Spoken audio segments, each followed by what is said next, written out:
Question आता है, एक सबसे बड़ा जो संशय लगा रहता है लोगों को, वो रहता है कि नॉनवेज के लिए, कि जब बहुत से ऐसे लोग हैं, हज़ारों लाखों की तादाद में ऐसे लोग हैं जो हवन करना चाहते हैं और वो चाहते हैं कि हम हवन करें, पुण्य के फल भी मिले, लेकिन वो कहीं ना कहीं ये क्वेश्चन लगता है कि उनकी अल्कोहल बंद हो जाएगा, वो मांस जो खा रहे थे वो बंद हो जाएगा, और वो छोड़ना नहीं चाहते लेकिन हवन करना चाहते हैं। तो उसमें गुरुदेव क्या मार्गदर्शन हो सकता है, और वो अगर खाएंगे तो उनको क्या नुकसान हो सकता है? नहीं, देखो, पहली बात तो ये समझा जाए कि हम मांस और मदिरा खा पी क्यों रहे हैं। आप किसी बच्चे को बुलाओ जिसने कभी शराब ना पी हो, किसी आदमी को बुलाओ, बच्चा नहीं आदमी हो, बूढ़ा हो, बुजुर्ग कोई हो, उसको कहो जरा शराब पियो, एक कप, एक घूंट पी लो, कैसे पिएगा?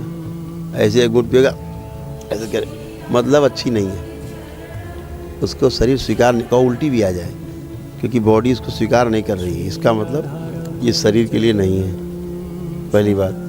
ठीक है, ये जो बनी चीज़ें, इनका आविष्कार हुआ, ये एक औषधि के रूप में हुआ है, इसका हमने दुरुपयोग किया। ज़्यादा मात्रा में पीने से पूरे नशा हो जाएगा। ठीक है, तो पहले तो इस समझ लेना कि शराब है क्यों। शराब तो औषधि है। अगर किसी बीमारी में उसको बताया जाए कि भाई आपको एक ढक्कन लेना है, जैसे दवा ली जाती है, दवा कोई पूरी बोतल थोड़ा नहीं पी जाती दवा, तो अब लोग बोतल ही पिए जा रहे हैं। तो पहली बात तो पी क्यों रहे हैं? पीने में कोई स्वाद नहीं है, उसके लिए नमकीन खा रहे हैं, जाना क्या क्या खा रहे हैं, तब उतर रही गले से नीचे।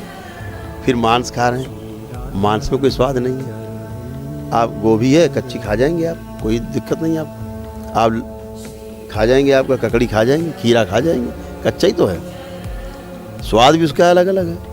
लेकिन आप मांस कच्चा नहीं खा सकते, खा के दिखाओ, नहीं खा सकते। क्यों नहीं खा सकते? स्वाद नहीं है। फिर स्वाद कैसे आएगा? तो मसाले डालेंगे, इतने गंभीर मसाले डाल देंगे उसमें कि पेट ही फाड़ देगा, आते फाड़ दे। तो स्वाद मसाले का ले रहे हैं, ना कि वो मांस का ले रहे हैं। लेकिन अंदर जो निगेटिविटी है, उनको मांस चाहिए, ये बात तो भूल जाते हैं कि उनकी डिमांड है निगेटिविटी की। आप मांस नहीं खाएंगे, आधे वैसे ही मर जाएंगे, वो तो राक्षस हैं, उनको चाहिए गंदगी, और गंदगी आप नहीं देते तो अधमरे हो जाएंगे। तो घर भर सब कोशिश करते हैं कि ना अरे मांस खाओ, मांस खाओ। आप देखते हो ना, यहाँ लोग बहुत लोग आ जाते हैं, उसके बाद मांस खा लेते हैं, फिर जीरो बन के आ जाते हैं मेरे सामने, हम पकड़ लेते हैं कि तुम कुछ खाया। तो मांस का कोई टेस्ट नहीं है। मांस उस समय के लिए था जब आदमी के पास भोजन नहीं था, और उसके लिए मजबूरी थी कि मर रहा है बगैर भोजन के। तो वो उसने खोज किया, भाई आखेट करते हैं, जो कुछ पकड़ा, मारा, काटा, खाया, जो कुछ था, ज़िंदगी बचानी थी। जंगल में जंगली की तरह रहता था, वो सब काम कर लेता था। अब शहर में जीवन यापन कर रहे हैं, हम एक सभ्य समाज में रहते हैं। अभी किसी से कहें, कोई भी हो, कितना बड़ा सूरमा हो, मांस खाता हो, उस समय कहें ठीक मांस खाओ तुम, लेकिन तुम बकरा खा रहे हो तो बकरा लाओ, काटो अपने हाथ से, और उसको उधेड़ो, उसकी खाल, फिर काटो, फिर उसको छीलो, है ना, और फिर बना के खाओ। 90% आदमी नहीं खाएगा, मार के नहीं खा सकता, हिम्मत नहीं है। लेकिन कटा हुआ ले आए, सब्जी से बना खा गए। पूरा काम करो ना, नहीं करेंगे, क्योंकि ये अंदर जो ये बैठा ना स्वयं, वो अलाउ नहीं करता। तो इससे जो साइंस डेवलप हुई, वो ये हुई कि भाई जो भूखे मर रहे हैं, अब कोई उपाय नहीं। वो तो विश्वामित्र जी ने भी एक बार मांस भक्षण किया सुअर का। तो नारद जी ने पूछा उनसे कि भाई ब्रह्मर्षि, ये आप क्या कर रहे हैं नरस? बोले कुछ नहीं, शरीर रक्षितो परमो धर्म, शरीर की रक्षा पहला धर्म है। मैं तो मर रहा था भूख के मारे, मर जाता मैं ये नहीं खाता तो अब नहीं खाऊंगा कल से। लेकिन वो एक अपवाद है, ऐसा मृत्यु हो रही शरीर की, इसको बचाने के लिए हमने किया है। डॉक्टर कहता नहीं साहब ये खाइए, नहीं मर जाओगे, तो ठीक है, आप बचा लीजिए शरीर को, शरीर बच गया, अब क्या आवश्यकता है खाने की, वो तो वहाँ तो ठीक है। लेकिन अब ये कि साहब नहीं, हम इसके बगैर मर जाएंगे, हम नहीं खाएंगे, तो मतलब आपके अंदर निगेटिविटी है, आप बगैर मांस के नहीं रह सकते। यहाँ तमाम आपने देखे, आपने खुद इंटरव्यू किए, मुस्लिम परिवार है, वो मांस खाते थे, दरबार से जुड़े मांस छोड़ दिया, ये बड़ी बात है। तो मांस की भी एक साइंस डेवलप की गई। अभी 2 तरह का मांस खाया जाता है, एक मांस झटके का और एक है हलाल का। तो हिंदुओं में है कि हिंदू संस्कृति में कि साहब हमें झटके का खाना है, मतलब हत्या भी करनी तो सामने वाले को कष्ट ना हो, है ना, ये साइंस है। लेकिन हत्या तो हत्या है, वो तो दोष लगेगा, उससे बच नहीं सकते। लेकिन साइंस क्या बनाई लोगों ने निकाली कि भाई ठीक है तुम मरी रहे हो, बगैर मांस के नहीं रह सकते, तो भी ठीक है निकाल देते हैं साइंस तुम्हारे लिए।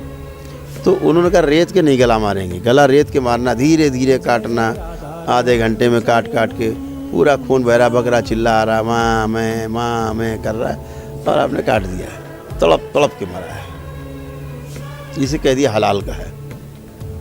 और जो इधर सामने से बढ़िया चूनी चोकर और बढ़िया चीज़ खिला रहे आगे से, और पीछे छुपाए हुए हैं गड़ासा, है ना। अब बकरा मस्त है खाने में, बिल्कुल मगन है, एकदम मगन है, वो एकदम मगन है।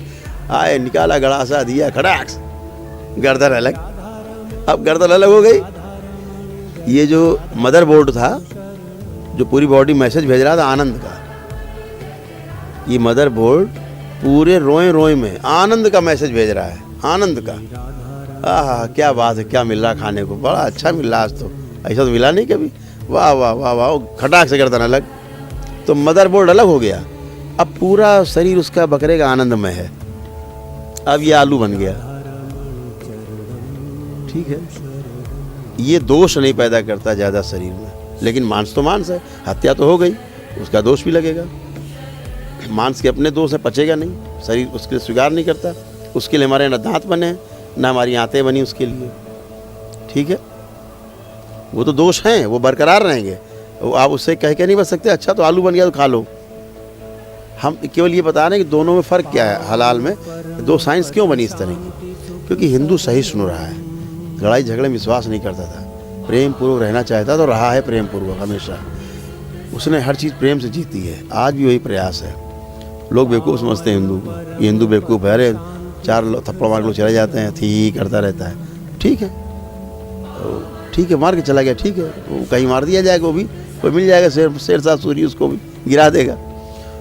तो ये साइंस बनी कि साहब अब जो ये कटा है, हार्ड डिस्क अलग होगी, मतलब मदरबोर्ड अलग हो गया, जो अंदर मैसेज भेजता है पूरी बॉडी में, मस्तिष्क ये गर्दन से अलग हो गया, तो कौन सा मैसेज रह गया, आनंद का, खुशी का। तो अब इसको जो खाएगा वो खुश रहेगा, अवसाद में नहीं रहेगा, बदले की भावना उसके अंदर नहीं आएगी। एक तरफ हलाल का है, रेत के मारा जा रहा है, गला रेत रहे हैं उसके, कितना कष्ट है उसको, अपार कष्ट है बकरे को, और प्रतिशोध की भावना भी है उसके अंदर, छटपटाता है, छूटने का प्रयास करता है, लेकिन छूट सकता नहीं, आदमी इसको छूटेगा।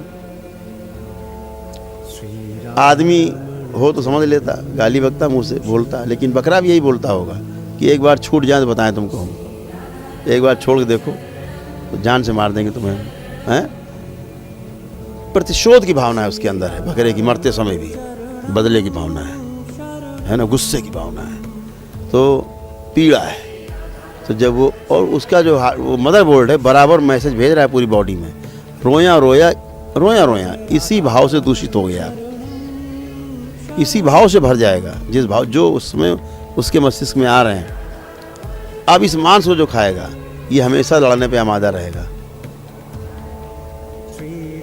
बदला लेने की कोशिश करेगा, रिवेंज, पीड़ा से भरा रहेगा, दुखों से भरा रहेगा, बीमारियों से भरा रहेगा। आप देखो जो लोग हलाल का खाते हैं वो सब मतलब पूरी तरह बीमारियों से ग्रस्त हैं, नाना प्रकार की बीमारियों से ग्रस्त हैं, शारीरिक छोड़ो मानसिक बीमारी से ग्रस्त हैं। ऐसा मांस खा रहे जो दूषित है, रोए रोए में पीड़ा भरी हुई, रोए रोए में बदला, इसीलिए उनके अंदर भावना वही बनी रहती है, रिवेंज की, मार धाड़ काट कूट लूट पाट, यही भरा हुआ है, ये संस्कृति बन गई।